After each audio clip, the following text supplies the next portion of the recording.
Imagine a world where an entire subcontinent, teeming with unimaginable riches and bizarre creatures, was known only through whispers and legends. For the ancient Romans, this was India, a land shrouded in mystery, a place that Herodotus, the father of history, described as the very edge of the known world, a fantastical realm of wonders. He spoke of giant gold-digging ants and trees that bore wool. These weren't just stories, they were the first threads in a tapestry of fascination that would eventually weave two of the world's greatest civilizations together. How did these whispers turn into a direct connection? How did the might of Rome finally meet the mystique of India? This is the story of that first contact, a journey from myth to meeting. For centuries, the Roman and Greek worlds viewed India through a distorted lens of myth. They heard tales of creatures that defied belief, elephants of colossal size, capable of pulling down walls, and tigers, described as striped beasts of immense power and ferocity, larger than any predator known in the West. These weren't just animals, they were symbols of a land overflowing with life, a place where nature itself seemed more potent, more extreme. Legends also spoke of men with dog heads and others who shielded themselves from the sun with their own giant feet. While fantastical, these stories painted a picture of a land so different, so alien, that it captured the imagination of an entire civilization. It was a place of both fear and desire, a treasure chest of the unknown waiting to be unlocked. The key to unlocking this mystery arrived, not from Rome, but from Macedonia. When Alexander the Great marched his armies east in the 4th century BC, he didn't just conquer territory, he shattered the veil of myth separating the West from India. His campaign pushed all the way to the banks of the Indus River, bringing Greek soldiers, scholars, and artists into direct contact with the Indian subcontinent for the first time. They were stunned. Instead of mythical beasts, they found sophisticated cities, powerful armies, and profound philosophical traditions.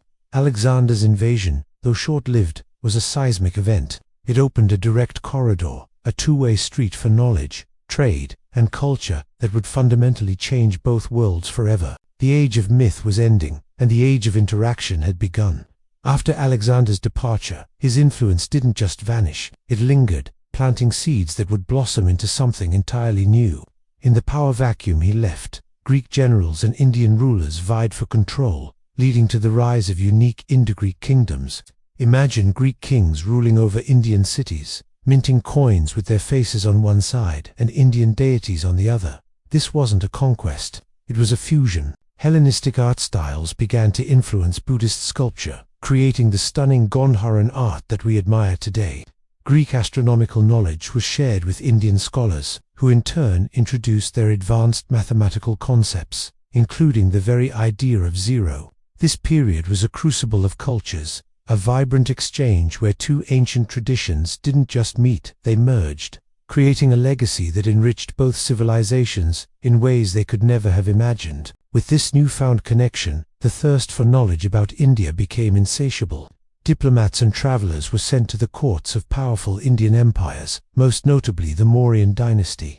One of the most famous of these envoys was a Greek author named Megasthenes, sent to the court of Emperor Chandragupta Maurya. Megasthenes lived in the magnificent capital of Pataliputra for years. He wasn't just a visitor, he was an observer, meticulously documenting everything he saw. He wrote a detailed account called Indica, describing India's geography, its complex caste system, its powerful military, the structure of its government, and even the daily lives of its people. He marveled at the efficiency of the Mauryan administration and the deep philosophical currents that ran through its society. Sadly, Megasthenes' original Indica is lost to time. Not a single complete copy survives, but its influence was so profound that later Greek and Roman writers, like Arrian, Strabo, and Diodorus Siculus, quoted it extensively in their own works. It is through these fragments, these echoes of his voice, that we can piece together his incredible observations. These later historians acted as curators, preserving Megasthenes' eyewitness account for posterity. Thanks to them, we have a window into Mauryan India, a glimpse of a world described not through the lens of myth, but through the eyes of someone who was actually there.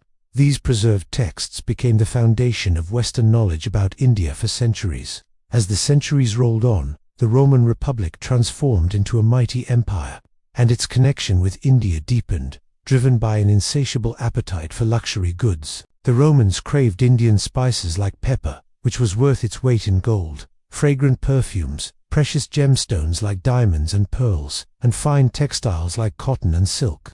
This demand fueled one of the most extensive and lucrative trade networks of the ancient world. Ships braved the treacherous Indian Ocean, guided by the monsoon winds, a secret the Romans learned from sailors, which dramatically cut down travel time. This trade route wasn't just about goods, it was a conduit for ideas, art, and people. Roman gold coins have been unearthed all across southern India, a testament to the sheer scale of this commercial relationship. The climax of this long history of indirect contact finally occurred around 20 BC during the reign of the first Roman emperor, Augustus. A delegation arrived in Rome that caused a sensation, an embassy sent by an Indian king, whom the Roman historian Strabo identifies as Pondian, likely a ruler from the Pandya dynasty in southern India. This was it. Not just merchants or travelers, but official ambassadors from an Indian kingdom standing before the Roman emperor. Imagine the scene in Rome. Exotic emissaries, perhaps accompanied by unusual animals, presenting gifts and messages from a land that was, until recently, the subject of fantasy. Augustus proudly recorded this event in his Res Gesta Divi Augusti, his own list of accomplishments, viewing it as a major diplomatic triumph that showcased the vast reach and prestige of his new empire. This first official contact marked a new chapter. The relationship was no longer based on legend or the fragmented accounts of Greek writers, but on direct, state-level diplomacy. For Rome, it was a confirmation of its global power. For the Indian kingdom, it was an opportunity to forge a relationship with the dominant power of the Mediterranean world. This meeting, the culmination of centuries of slow, gradual discovery, solidified a connection that would see trade and cultural exchange flourish for another 200 years. It was the moment the Roman eagle finally met the Indian tiger, not in a mythical battle, but in a gesture of mutual recognition and respect. A journey that began with fantastical tales of gold-digging ants had ended in the halls of imperial power, forever linking two of antiquity's most brilliant civilizations. Thank you so much for joining us on this journey back in time. It's incredible to think how interconnected our world has always been. If you enjoyed this documentary and want to explore more hidden stories from history, please hit that like button and subscribe to our channel. Don't forget to ring the notification bell so you won't miss our next adventure. We'd love to hear your thoughts in the comments below. Until next time, stay curious,